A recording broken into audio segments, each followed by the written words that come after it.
ఎడారిలో సెలయేర్లు. ఆగస్ట్ 8వ తేదీ. దేవా, నీవే నా రాజువు, యాకోబునకు పూర్ణ రక్షణ కలుగని ఆజ్ఞాపించుము. కీర్తనల గ్రంథము 44వ అధ్యాయము 4వ వచనం. నీ రక్షకుడు ఇంతకుముందే ఓడించి లొంగదీయని శత్రువుడెవడూ లేడు. కృపలో నువ్వు ఎదగడానికి, క్రైస్తవునిగా నీ దేవుని కోసం పాటుపడ్డానికి ఆటంకపరిచే విరోధులెవరూ నీ ఎదుట లేరు. వారి గురించి నువ్వు భయపడనక్కర్లేదు. వాళ్ళంతా నీ ఎదుట నుండి పారిపోతారు.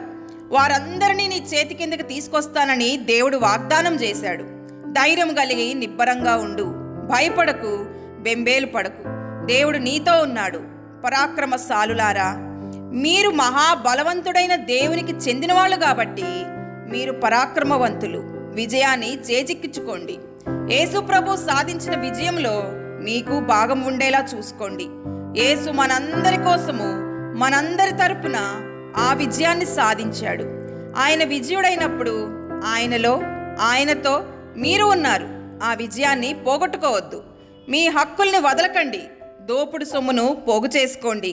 బలమైన కోటగోడలు మిమ్మల్ని ఆపలేవు. మీ సైన్యానికి ఓటమి అంటూ లేదు. మీ రక్షకుని విజయంలో పాలు పంచుకోండి. మనం రాజకుమారులం. ఆ చక్రవర్తిని మనం మహింపరచగలిగేదెలా? మనకు ఆ రాజరికపు హక్కులు ఉన్నాయా లేదా అని సందేహించడం ద్వారానా? వాటిని స్వతంత్రించుకోకుండా వెనక్కి తగ్గడం ద్వారానా? కాదు. రాజకుమారుల్లాగా మన స్వాస్థ్యాన్ని, మన వారసత్వాన్ని నిలబెట్టుకోవడం ద్వారానే. దేవుడి మాటలను దీవించునుగాక. ఆమేన్.